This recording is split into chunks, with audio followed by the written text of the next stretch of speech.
Radio Publique Africaine.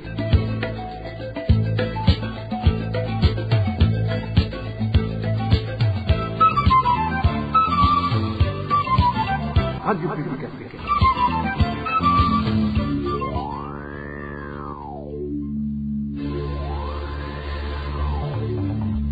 C'est le moment de suivre le journal parlé en français. À la présentation, Josiane Mouzaned. Au sommaire de cette édition, une mère de 2 enfants a été tuée par des gens qui l'ont d'abord abusée sexuellement. Cela s'est passé ce mercredi en commune Matongo de la province Butanyerera. Jusqu'aujourd'hui, les auteurs de ce crime restent inconnus.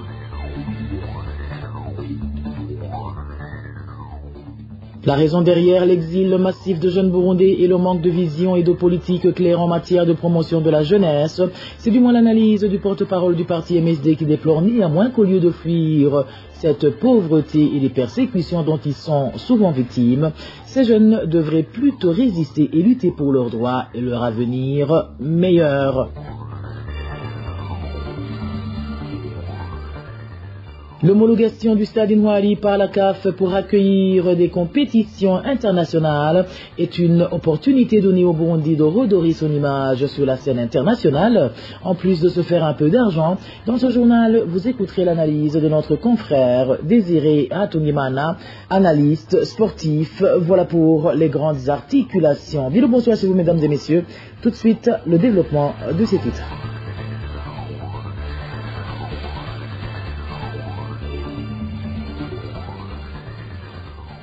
Bonsoir. Débutons ce journal par la page sécuritaire où un corps sans vie a été découvert ce mercredi dans la zone Gatara, commune Matongo, province Butanyerera. Selon les premiers témoins, la victime a été violée avant d'être tuée. Les autorités administratives et la police affirment avoir déjà ouvert une enquête afin d'identifier les auteurs de ce crime. Les détails avec Balthazar Mibour. Le corps sans vie d'une femme répondant au nom de Harerimana Aline, mère de 2 enfants originaire de la commune Muhigiro, zone Matongo, a été retrouvé ce mercredi suspendu à un quartier, le cou ligoté. Selon des sources locales, la victime a été étranglée à l'aide d'une pagne qu'elle utilisait habituellement pour se couvrir la tête. Des sources médicales indiquent par ailleurs que la victime a également été victime de violences sexuelles avant d'être tuée. La dépouille a été transporté à la morgue du centre de santé de Gakenye. Les auteurs de ce crime ne sont pas encore identifiés, mais la police et l'administration affirment qu'une enquête est en cours. Il s'agit du 2e corps retrouvé en moins de 2 semaines dans cette commune de Matongo. Inquiet de cette série de meurtres à répétition, les responsables administratifs appellent à la population à redoubler de vigilance et à collaborer avec les forces de l'ordre pour renforcer la sécurité. Les habitants s'alarment de ces assassinats successifs et de l'absence d'arrestation, alors que des membres des Imbonerakure continuent de circuler dans la région. Ils réclament une enquête rigoureuse afin de connaître les auteurs de ces actes.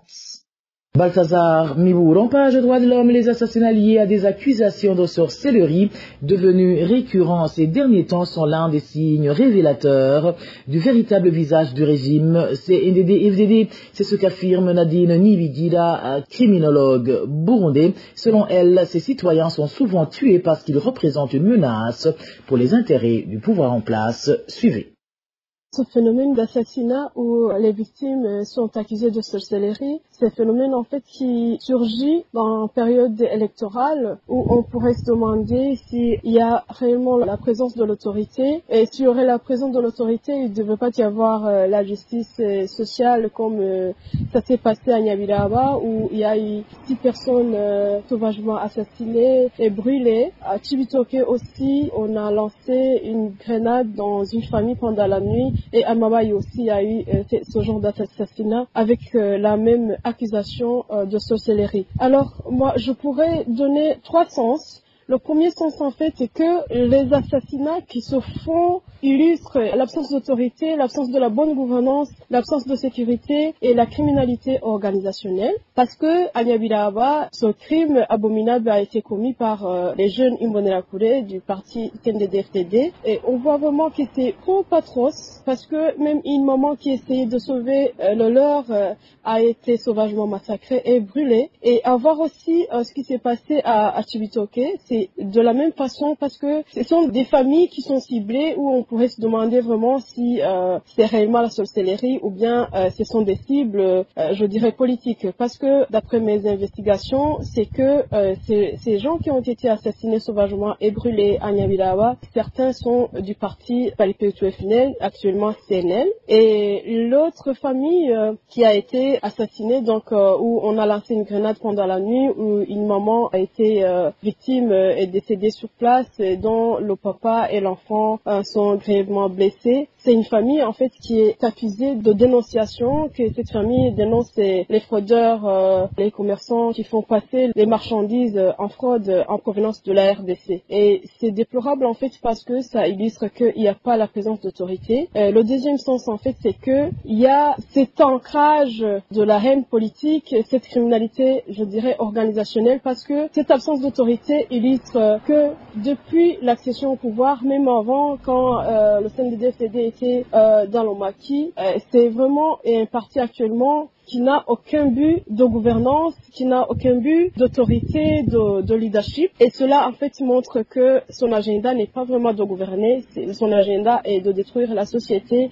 L'experte Nadine Nibigila appelle les Burundais à sortir de l'indifférence et à comprendre que s'ils ne se défendent pas eux-mêmes, ils finiront par être tous éliminés, et souligne également que les personnes arrêtées pour ces crimes sont souvent relâchées peu après parce qu'elles bénéficient de la protection de ceux-là même qui les ont envoyés commettre ces actes. Encore une fois, Nadine Nibigila, criminologue. Le troisième sens, en fait, c'est que la population n'a pas encore compris que avec ce genre de crimes abominables organisés par le pouvoir en place, le parti au pouvoir, la population n'a pas encore compris que c'est à partir d'elle-même que la résistance se montrera, s'illustrera, et que sans cette cohésion sociale que le pouvoir essaie d'empêcher la population, il n'y aura pas la résistance et la libération. Il faut alors que la population se réveille et refuse ce genre de crimes abominables organisés par le régime, en restant unis, en refusant tout ce mal, même ces Imbonela coulés. Il faut qu'ils pensent qu'un jour tout doit changer et qu'ils seront traduits en justice avec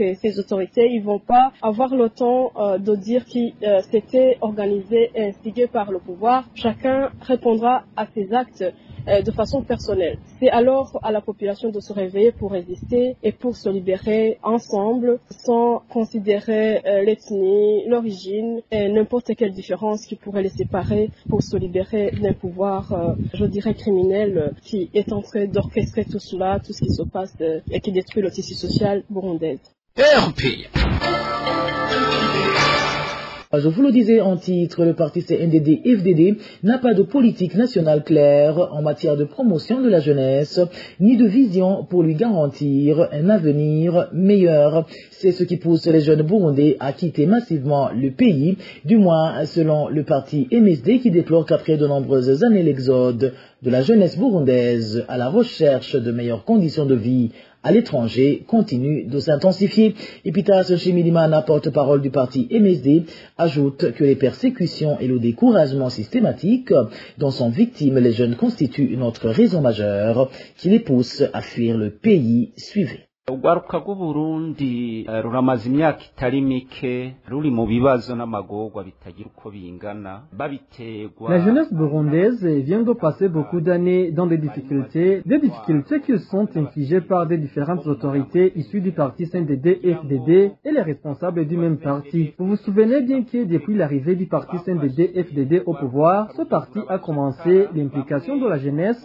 dans des entraînements paramilitaires en distribuant en même temps les armes dans la jeunesse afin de les former à faire du mal à la société. Par la suite, le CNDD-FDD a enchaîné avec l'incitation à la haine politique au sein de ces jeunes, ce qui a poussé ces jeunes dans des vols et d'autres bavures dans la société, surtout envers ceux qui ne sont pas membres du parti CNDD-FDD. La situation est devenue pire lorsque ces mêmes jeunes du parti au pouvoir ont commencé à torturer, persécuter, tuer et emprisonner tous les opposants. C'est ainsi que tous les rescapés de cette insécurité ont pris le chemin de l'exil. Néanmoins, le départ massif de la jeunesse burundaise vers l'étranger n'est pas une solution pour leurs différents problèmes. Mais s'ils font cela, c'est parce qu'ils n'ont pas d'autre choix, surtout que leur vie est menacée. À cela s'ajoute la mauvaise gouvernance du parti au pouvoir qui n'a aucun projet de développement pour la jeunesse. Donc, le CNDD-FDD n'a jamais mis en place une politique nationale permettant aux jeunes de vivre sans avoir peur de leur avenir. C'est pour cela d'ailleurs que le parti MSD trouve que l'avenir du Burundi n'existe pas au moment où les jeunes qui représentaient l'avenir du pays sont en train de migrer massivement vers l'étranger. En plus, cela présente une énorme perte pour le pays. Par ailleurs, même les jeunes qui n'ont pas migré vers l'étranger sont des chômeurs à cause du manque de l'opportunité d'emploi. Ils sont devenus des fardeaux pour leur famille, tout ça à cause du manque d'une politique bien élaborée pour la jeunesse. C'est pour cela qu'après les études, certains jeunes deviennent des enfants de riz et d'autres vivent sans aucune assistance. Guhinduka abana bo mwibarabara abandi bakaza kugorana mu miryango batagira uko babigenza batagira icepfo ca ruguru. Par ailleurs, le parti MSD souligne que cette fuite massive de la jeunesse ne constitue pas une solution aux problèmes du pays. Selon lui, les jeunes devraient plutôt faire face à ceux qui sont à l'origine de ces difficultés. Et Peter Nshimirimana rappelle également au parti CNDD-FDD que la situation actuelle ne saurait durer indéfiniment. Twebwe rero dutera kamo ugwaruka kugira ngo bamenye ko kazoza kabo kari mu minwe yabo.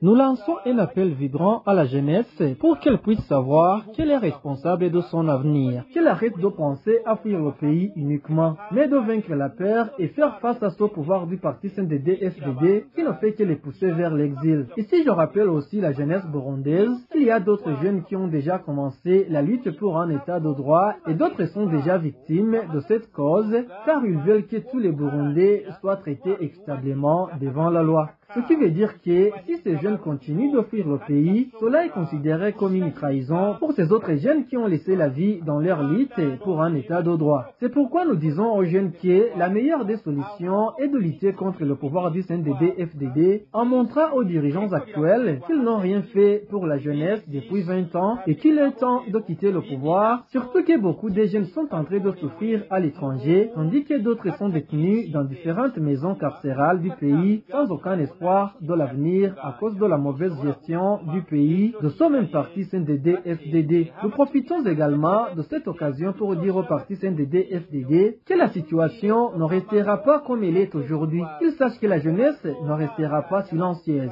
Que le CNDD-FDD sache qu'il est temps de quitter le pouvoir et céder la place aux autres capables de travailler pour le bien-être de la population. Kugira ngo abashoboye gushobora gutunganiriza abarundi na cane cane gushiraho imigambi yoteza imbere ugwaruka bashobore gushikira ubutegetsi. Hors de nos frontières, la coalition burundaise des défenseurs des droits de l'homme vivant dans les camps des réfugiés CDH-VK en sigle déplore l'attitude des employés. Les organisations œuvrant au niveau des camps se trouvant en Tanzanie, dont ceux du HCR, qui sensibilisent les réfugiés burundais à se faire inscrire pour entrer au Burundi alors qu'ils ont la mission de les protéger. Jean Bosco Vdizigilo, le porte-parole de cette coalition, estime que cela ne diffère en rien à un retour forcé. La CDH-VK détient des informations qu'une équipe tanzanienne opérant dans le cas de Nyarugusu en collaboration avec les employés des organisations internationales se trouvant dans le cas de Nyarugusu. Ils ont fait des tournées dans les zones du cas de Nyarugusu avec un message que les réfugiés burundais doivent rentrer avant le mois de décembre. Cette équipe avance les arguments qu'il y a encore un jeton de $200 qu'on donne à la personne lorsqu'elle rentre et que les interviews que ces réfugiés ont fait n'auront pas de résultats positifs. Ce qui fait que la CDH-VK sort du silence et que cette équipe est composée de personnes qui ne devraient pas donner son message. Nous avons appris qu'il y avait une personne du HCR, du nom d'Angel. La même personne a pris la parole et a lancé ses propos. La question de la CDH-VK est de savoir si elle était au service du HCR ou elle a prononcé ses propos d'elle-même ou au service de Siassa Mangenje, le responsable du cas. Dans toutes ces positions, la CDH-VK demande au HCR à interroger son employé. La CDH Vicar rappelle qu'aucune personne ne peut se contenter de vivre dans un camp alors qu'il n'y a pas de problème dans son pays natal. Et Jean Bosco Vizigiro, porte-parole de cette coalition, de demander que les persécutions des réfugiés en Tanzanie cessent. La CDH Vicar rappelle la communauté tant régionale qu'internationale que les réfugiés burundais se trouvant sur le sol tanzanien ont été malmenés, ont été maltraités, ont été traumatisés à maintes reprises par les autorités tanzaniennes opérant dans ce cas en voulant les faire rentrer par force. Il y en a qui ont été enlevés, il y en a qui ont été acheminés jusque sur le sol burundais et restent jusqu'aujourd'hui introuvables. Mais dans tout ce contexte, la CDH Vicar voudrait mentionner ce qui suit. Ce n'est pas dans ces conditions inacceptable, insupportable de torture, de menaces et d'être privé de tout droit que les réfugiés burundais avaient choisi de rester. S'il y avait là où ils pouvaient rentrer, ils ne devraient pas attendre ce jeton de $200, ils ne pouvaient pas attendre la passation des interviews, ils devraient rentrer d'eux-mêmes. Mais maintenant, ils sont dans l'embarras de choix. Nous invitons aussi à manger le responsable du camp et les autres personnes complices de ces actes à stopper ce comportement indigne. Depuis plus d'une semaine, Siasa Manjenje, le responsable du camp de Nyarugusu situé en Tanzanie, et les employés de différentes organisations parcourent toutes les zones au niveau de ce camp pour signifier aux réfugiés burundais de se faire inscrire pour leur retour au Burundi. Et retour au Burundi pour parler sport, où le stade de football Intwari a récemment été homologué par la Confédération africaine de football, CAF en sigle, pour accueillir des compétitions sportives de catégorie 3, ce qui constitue une reconnaissance prestigieuse qui permet désormais à cette infrastructure d'abriter des rencontres internationales. Selon Désiré Hatungimana, journaliste sportif, cette distinction représente une avancée majeure. Elle contribuera non seulement à renforcer l'image du pays sur la scène internationale, mais aussi à stimuler le développement économique national. Suivez plutôt Désiré Hatungimana. Le stade de Intwari a été approuvé par la CAF pour accueillir les compétitions de catégorie 3. Ça signifie que le stade est homologué d'une façon temporaire, bien sûr, pour accueillir les compétitions internationales de la CAF et de la FIFA. C'est-à-dire que le stade peut accueillir des compétitions interclubs, par exemple, le club Flambeau du Centre et Aigle Noir pourront jouer sur le stade Intwari, de même que les éliminatoires de la Coupe d'Afrique des Nations et la Coupe du Monde. Mais puisqu'il s'agit d'une homologation provisoire, c'est-à-dire qu'il y a des aménagements à faire. Ces aménagements concernent en grande partie sur le côté sécurité, parce que le stade accueille beaucoup de supporters. Il faut qu'il y ait plusieurs voies de sortie en cas d'insécurité. Il faut qu'il y ait des caméras de surveillance partout sur le stade et à l'intérieur du stade, pour s'assurer réellement que s'il y a une insécurité dans le stade, savoir qui est à l'origine et savoir comment protéger les spectateurs. D'autres choses à corriger sont de petits travaux comme dans les parkings autour du stade, et ça ne coûte pas cher. Pour dire que le stade, pour le moment, est apte à plus de 80%. L'avantage pour le pays est énorme. Avant que ce stade ne soit homologué, le Burundi jouait ses matchs en Tanzanie sur le stade Uwanja wa Mkapa. Pour jouer sur ce stade, le pays devrait payer $20 000 américains et $10 000 pour y faire des entraînements. À cela, il faut ajouter les frais d'hôtel, les frais de restauration pendant le séjour en Tanzanie. Si Flambeau du Centre, Aigle Noir, équipe nationale accueille une équipe sur le stade Intwari, l'équipe viendra avec un grand nombre de joueurs, de supporters qui viendront avec des devises que le Burundi a tant besoin. Les hôtels vont avoir de l'argent. À ce moment, c'est un avantage énorme au niveau économique. Et au niveau sportif, les joueurs vont jouer sur leur stade, et au stade, il y a leurs supporters qui viendront avec de l'argent pour payer les tickets d'entrée. Tout cela aide les équipes pour se développer, mais surtout au niveau sportif, il y aura ce 12e joueur qui est les supporters qui viennent supporter les équipes qui jouent à la maison. Et quand on joue à la maison, c'est un avantage énorme pour une équipe. C'était Désiré Atungimana, analyste sportif. Culture à présent avant de clore ce journal. Kaneza Kelly à la gloire a été élue ce vendredi Miss Burundi 2025. Il a promis de promouvoir les jeunes talents burundis et de les encourager à croire en eux pour réaliser leurs rêves. Il a reçu plusieurs récompenses, dont une voiture, et succède à Lélie Karel Ndaizeye, Miss Burundi 2023, et la cérémonie a eu lieu à Bujumbura. Et voilà, mes fidèles de la RPA, c'est par ici que prend fin le journal en français de ce samedi 26 juillet 2025. Merci pour votre aimable écoute. Merci également aux équipes rédactionnelles et techniques pour leur franche et parfaite collaboration. À la présentation de ce journal, vous étiez avec Josiane Muzaneza. Excellente soirée chez vous. Au revoir.